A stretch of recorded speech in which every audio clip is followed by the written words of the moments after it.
Hello again and welcome back to the living room. My name is Joe Young. Last week we talked about how to sort of transfer our faith to a faith of just obeying ideas and principles and really turning that into, hey, how can I relate with God as a relational God? So I think that's a really valuable thing that I've been pondering on.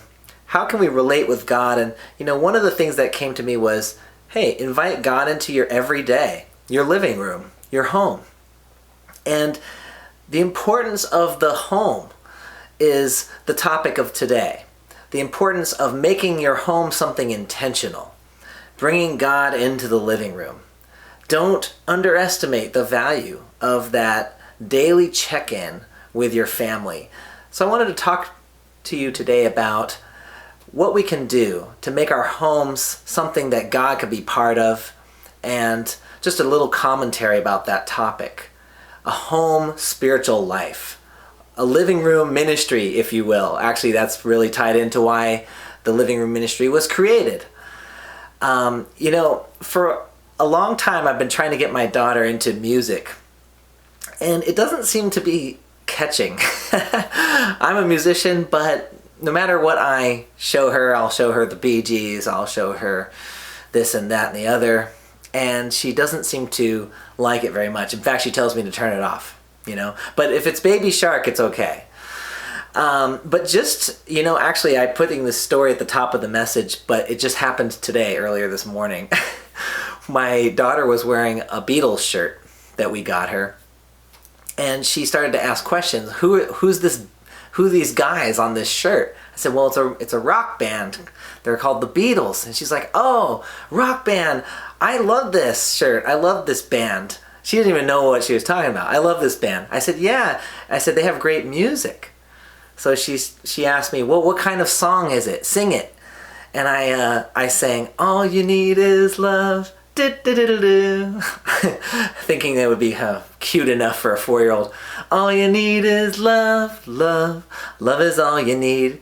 And she went crazy. She loved this song, but just me singing it a cappella. And for the rest of the morning, she said, I love the Beatles.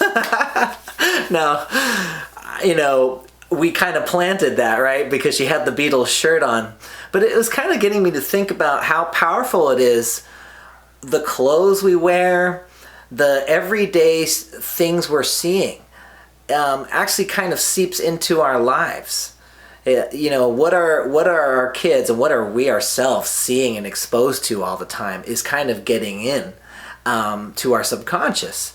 So, when I play music for my daughter, it didn't really work, but when she had the cool shirt and she got curious, then it worked. And I thought, this is really... We can't overlook how powerful it is to design our everyday life, our clothing, our furniture, our TV shows that we pick, our schools that we go to, our everyday language we use with one another. This is so powerful. And what we do in the living rooms really ends up becoming the look and the shape of future generations. I think Abraham Lincoln said something to that effect. Show me the classroom today and I'll show you the society in 30 years. So it's very powerful. And we've been outsourcing our responsibility and authority, especially as parents, but just about anybody, right? We're outsourcing, if my kid needs to learn something, I outsource that job to school. If myself or my kids need entertainment, we kind of outsource it. Back in the day, I used to go to my grandma's house and everybody would sit around playing cards. We'd play cards together. We'd be on teams. It'd be really heated competitions of hearts and cribbage and all kinds of games. I don't even remember all of them. We used to have a game called Double Solitaire. Super fun. But now it's almost like, okay, just veg out and turn on your iPhone. It feels like kind of outsourcing, like I don't have to even participate in my own entertainment. I just have to recline and you turn into a vegetable a little bit. But this mentality is going on everywhere. I was even thinking we tend to outsource even our spirituality.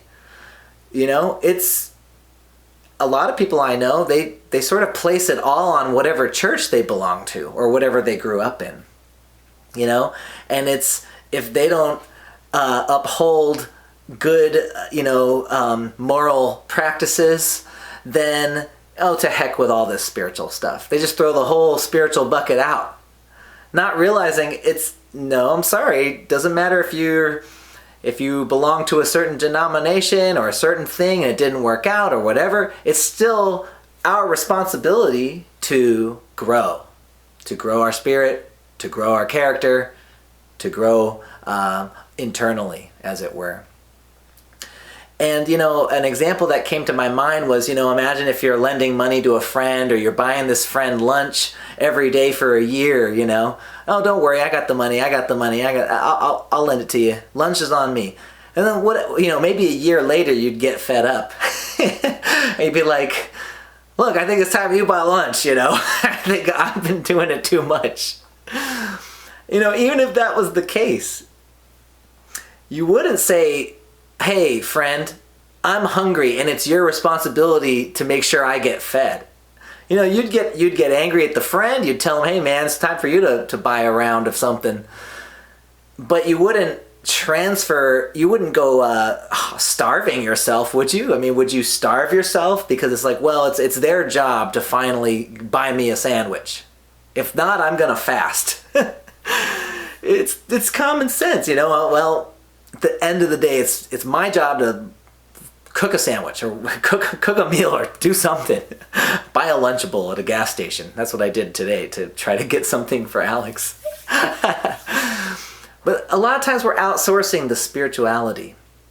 We need to take it back into the home. Actually, the home is the church. The home and the living room is the providence. The home is the forefront of what's going to bring God back and closer to the world. If you are the type of person that's hoping that God can come into the country more, God can come in and liberate a nation, God can lift up this society, then what the answer is God needs to come into the living rooms. That's the portal. That's the first stepping place for God to come back into humankind more presently and more effectively.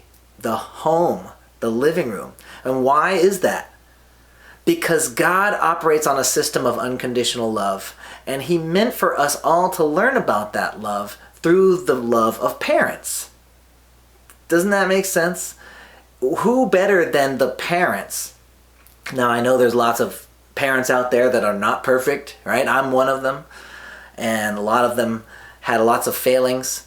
But the original design is to learn about love and to learn about God. We do that through our parents. And that's what we're going to do as parents to our kids. And a lot of people have issues with God, but actually what they have is issues with their parents. They kind of say, well, why do I need this heavenly father? My own father was pretty crappy. I don't think I need another crappy father who's not around. So we actually get a lot of how we think about God and how we relate to God from how we related to our parents. How our parents were either there or not there for us. So if we want a new heaven and a new earth to be built starting today, we got to do it through the living rooms. We've got to do it through the homes, the parent-child, husband and wife connections. That's the haven of true love. And the difficult thing is, and this is a big part of my mission and this ministry or this platform, is how do we achieve that? And how do we strive for that in the midst of so much, junk and chaos out there? We've got to learn how to be a bright star, even if it's surrounded by darkness. You got to learn how to be that fleck of gold, even if surrounded by mud. How do we become that slice of heaven now? And one of the big things I find, I guess I should say it's upsetting. What I find upsetting is that so much benefit came from waves of good, let's say in America, good Christians trying to build a good society. based on some good old-fashioned religious values. There was a time in America where you could just send your kid down the street and walk 50 blocks to school that way and not worry about their safety. But what I think happened was something got lost. We started to build a slice of heaven in America, but the kids, boomers and then on forth, lost a vision of what it meant to have a heaven. And I feel like a lot of families out there are thinking, oh, I want a heavenly little home with my kids, but then they focus only on material things. I want security, I want safety, and I want my kids to go to college and have a good job. The end. And that is not the goal of our life, and that is going to actually fail us. We have a lot of good families out there for generations, but I'm trying to get this across. It's like they used all the merit of their hard work and their honesty and sticking it out in their marriage and creating something solid for their children to what? Go to college? That's it? So you could be a doctor and have a retirement fund and die? What's the point? It's such a waste. The point of building this foundation of a loving, solid family is so that each generation learns to be stronger, more heavenly people. That's the point. We need hearts of gold up in here. We need people who are just leaps and bounds going forward and learning to love exactly the quality of Jesus. Learning to forgive no matter what circumstance comes their way. Learning to be righteous and champion and live for others no matter what circumstance comes their way. That's the kind of people we need. We need champions of character, champions of selfless thinking. And it's a real waste. And this is my ominous warning to you guys. It's missing the point if we just create a little happy family for us so that we can just prepare our kids for success, quote unquote. Let's prepare them for success. How's that going out there in the world? We probably have more doctors than we've ever had in the world, yet all the diseases are going up, right? Cancer's up there, all the, special ed things are going up, spectrum issues, everything's going up. But we have more doctors. We're more learned than we've ever been. And we have more problems than we've ever had. The real answer is we need the evolution of true character. The real answer is we need true upgrades in our quality as human beings. And that's a spiritual endeavor. Has nothing to do with getting new scientific instruments to measure more things. So do not underutilize, brothers and sisters, do not underutilize the living room potential. The potential you have to really not just create safety for success, but safety for stellar human beings. We want to shower the next generation with love. Don't outsource your jobs. Don't outsource all the parents. Don't let the kids spend 8 hours a day at school and then 2 hours a day at after school and then another hour a day with so-and-so coach and then another 2 hours a day on the TV and they spend 30 minutes with the parents. It's not how God designed it. We got to shower them with true love and cultivate their character. Bring that trust in God from the inside. Let's raise people of faith. People of power. And I really believe that's how we're going to see God shining through more brightly. God's going to be closer and closer to this world than ever before. But it starts in the living room, starts in the home. So we hope that our ministry here can be part of that effort for you, that you can find it useful, something motivating, something insightful, to create some kind of routine or gathering place in your home that brings God right into the center. I want you guys to feel alive with God's encouragement and power. I believe that can happen. and all you gotta do is just start thinking it and praying it and going for it. So let's make every home a slice of heaven, and let's do it together. Until next time, God bless.